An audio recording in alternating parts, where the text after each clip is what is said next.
Hi, welcome to Richard Gabili YouTube channel, and for today's tutorial, I will be teaching you on how to adjust auto scanning time on iPhone X. But first, kindly subscribe to this channel and don't forget to hit the subscribe button and the bell to notify you for the new updates. And let's start.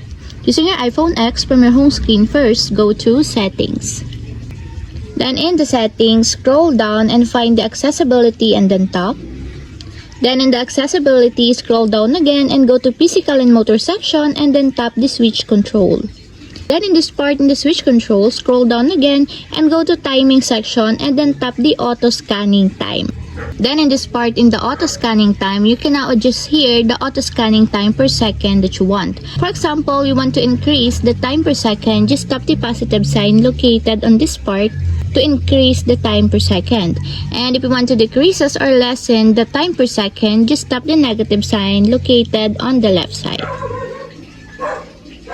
And that's it, we have successfully adjusted auto scanning time on iPhone X. If you have a question, can you comment down below and don't forget to hit the subscribe button and the bell to notify you for the new updates. And thank you for watching!